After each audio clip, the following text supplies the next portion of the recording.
Grocer, cafe, and art space. For you who don't know where Port Medway is, and I'm sure there are a few, we are exit 17A off the 103 highway between Bridgewater and Liverpool, Nova Scotia.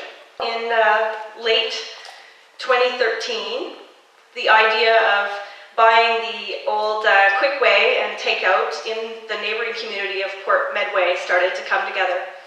So we put together a business plan and we took it around to, 16 different funding agencies, all of which said, never gonna happen. You do not have the population base to make your idea fly. That's when we found FarmWorks. And FarmWorks had pretty much exactly the same vision we did. Rural economic development and promoting and making local food accessible. So here we are, 2016? Port Grocer was established in April of 2014. So, Utopia at exit 17A. This is our vision. A healthy, sustainable community centered on food, music, art, and education. Core values: to be a business with a conscience, to respect and protect the environment, and to lead by example. To create a community hub of sustainability. Now there's lots of community sustainability definitions. Mine's basically that you're giving back more to your community than you're taking away. To provide healthy and wholesome food. Well, as Linda can attest to, not everything at the Port Grocer is healthy.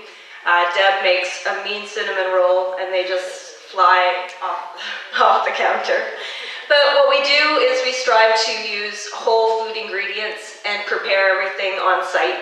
We also have a Wednesday lunchbox, so the businesses in Liverpool can organize a lunch and we will deliver it to their desk. We do a pub night every Friday night.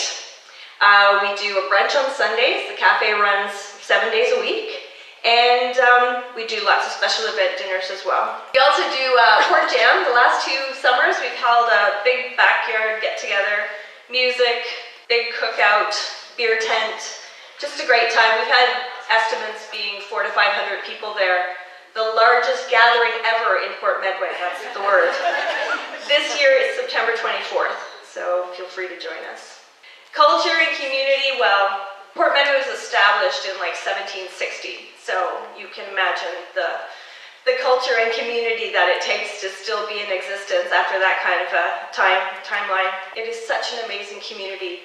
It's full of seniors. We've got a lot of seniors. And what we've realized is that part of our job at the Port Grocer is not just, to be there to take their cash across the counter, but it's also to pick up the phone and just spend an extra couple of minutes talking to them because they're home and they're alone. And they come in for lunch, or they call and they just need a little bag of goodness delivered to them. So we do that. To be a fair and equitable employer, buying local is definitely a priority for us. We buy from probably 100 different producers. Most of them are, outside of Queens County, but we do definitely have a few within Queens County, Millennium Gardens for one. And we also buy from just the local community members. That's Murrow with his squash. We get a lot of squash. We do a lot of zucchini bread as needed. And apples and pears and peaches. We get a lot of just locals dropping by with, hey, you interested in some of this? Sometimes they want to just give it to us. Sometimes we buy it. To support other local small businesses. The building is amazing and we have room upstairs, so we've opened it up to Shelley Stevens. She has her little crow's nest gallery up there, which again is just a consignment shop full of local art. We've had yoga classes upstairs.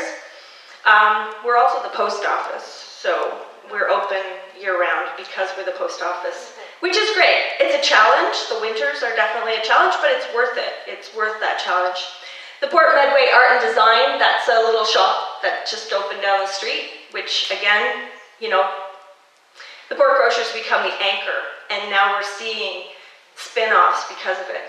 To provide space for other local small businesses to come together. We do a community market in our side yard. And we just have vendors who just come along and set up a table and see who comes out. The weekends are busy with tourists and such, so there's usually enough people around to make it worth their while. We've built a community garden. This is our second year with our community garden. It's pretty simple. If you participate in the gardening, you are welcome to a share of what's produced there. We've got about 12 active members so far this season. So we really understand, being in such a small, remote area, the importance of local. The summers, no problem. There's lots of tourists traveling the South Shore. We can get through the summers. But without the support of the local community, we would be dead in the water. We wouldn't have made it through the last 2 winters. We have a huge volunteer force. I mean, we employ 7 people, but every day we have volunteers coming. What do you need? What can I help with? You know, the pub nights, we got volunteer bartenders. They love it. It's, you know, it just gets them out. They're part of the community. It's great. Irving next door, you know, cuts the grass. He's just happy to be involved in what's going on. We've won 2 Business Excellence Award. We've been in business 2 years, so I think we're doing okay. The first year was the New Business Award, and this year it was the Hospitality Award. So what I would say is, build it and they will come. If you live it with passion and you put yourself out there, the community is ready for this kind of development. And if you want to talk more about it or see it for real, come down and join us on the South Shore. Thanks very much.